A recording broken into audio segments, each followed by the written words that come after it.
Well, the Michigan incident happening just hours after an incident at Old Dominion University in Virginia, where authorities say a gunman went into an ROTC class, killed the instructor, and injured 2 students. And it could have been much worse if other students hadn't taken the suspect down, killing him.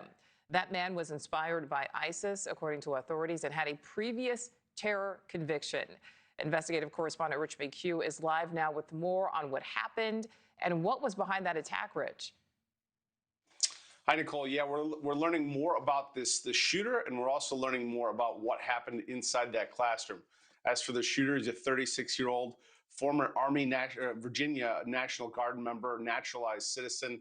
Authorities say he shouted "Allahu Akbar" before entering that classroom and firing. He took the life of a decorated ROTC instructor, military instructor. The victim that was killed was Lieutenant Colonel Brandon Shah, an esteemed ROTC instructor and chair of Old Dominion's military science department. Shah was a veteran of multiple tours in the Middle East, was teaching an ROTC class when Jalloh, the shooter, stormed in and opened fire.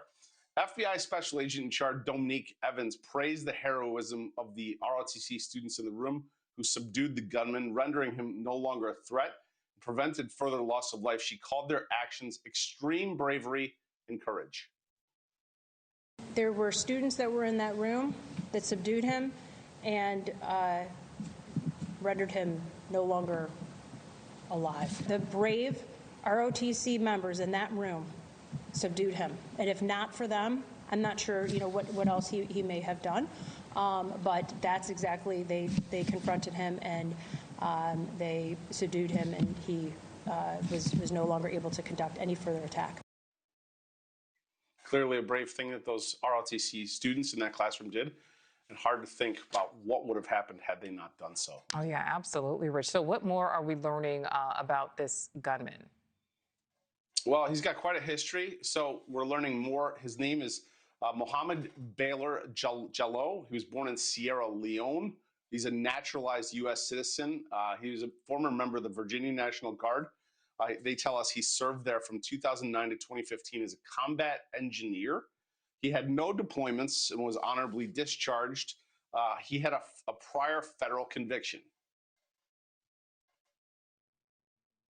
I can tell you that we have confirmed reports that prior to him conducting this act of terrorism, he shouted stated "Allahu Akbar," and he was formerly a subject of a FBI investigation in material supporting terrorism. He wanted to conduct a terrorist attack similar to that in Fort Hood, Texas.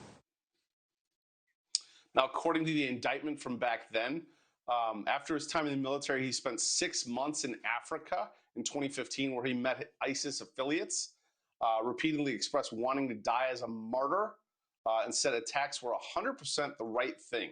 In 2016, he was convicted of attempting to provide material support to ISIS. He was sentenced to 11 years in prison and released in December of 2024. The FBI says they will be looking at every connection that he possibly has to see if there are any lingering threats. Nicole? All right, Rich McHugh with the very latest. Rich, thank you. Thank you for watching. Subscribe below and download our NewsNation app right now on your phone, and you will get fact-based, unbiased news for all Americans.